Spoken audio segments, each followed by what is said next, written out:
It starts as just another meal. Then, between bites of food, your niece says, "Well, my professor says gender is just a social construct." Or your grandson mentions, "My friend came out as non-binary today, and I think that's really brave." Suddenly, the room is quiet. All eyes shift to you. What do you say? The world is rewriting identity at every turn. What was once clear is now questioned. What was once understood is now debated. And for those of us who trust God's Word, knowing how to respond with truth and grace feels more complicated than ever. That's why Who Am I was written. This new book from Denison Forum gives you the biblical foundation to engage in these conversations with wisdom and compassion. It unpacks what it means to be made in God's image and why that truth is unshakable no matter what the culture says. Because the next time this topic comes up, you don't want to react in frustration. You want to respond with confidence and insight. Get your copy of Who Am I today with a donation at supportdf.org. That's support, the letter D, the letter F.org. Equip yourself for the real conversations happening around your table. Good day and welcome to the Friday, April the 11th, 2025 edition of Denison Forum's Daily Article Podcast. I'm Chris Elkins, narrator. Today's daily article is written by our senior editor for theology, Dr. Ryan Denison. The latest World Happiness Report was recently released, and Finland, Denmark, Iceland, and Sweden remain in the top 4 spots. Their high ranking should not come as much of a surprise, given that all 4 nations are generally considered solid places to live with relatively few threats to their way of life. That is not the case, however, for one nation that few likely suspected would make the top 10, Israel.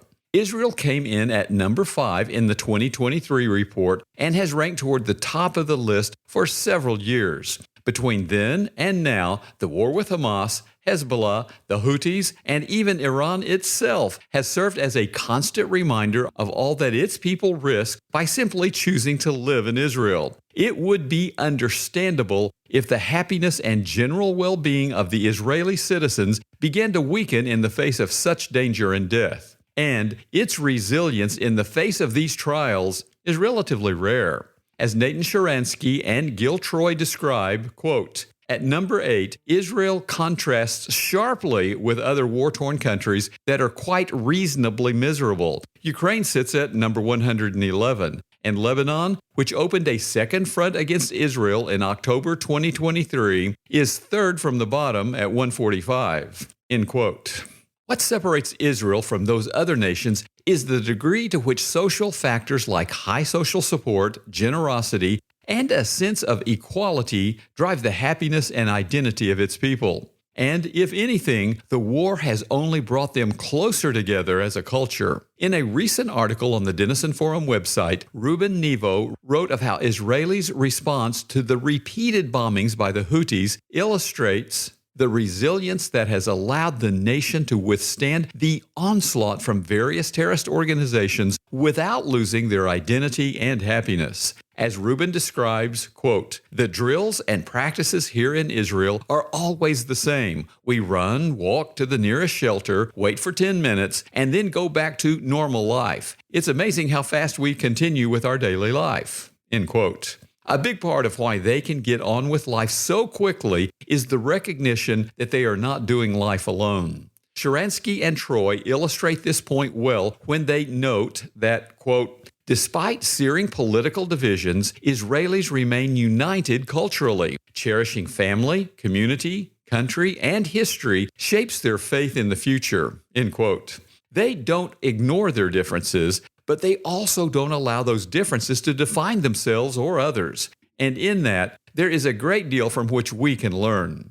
To quote Sharansky and Troy one more time, "The West needs good tribalism. A healthy commitment to community, connectedness, and history anchors us," end quote. America has not had much trouble with generating tribalism over the last few decades. However, I don't think many would describe it as good. While there are a number of reasons why that is the case, perhaps the most important is that we lack the kind of cohesive foundation seen in Israel and other nations. And for the most part, we don't seem terribly interested in finding it. After all, America was founded largely upon the ideals of individual liberty. While certain events like 9/11 or the Olympics can bring us together for a short time around a common cause, there is always a basic understanding that it's not going to last.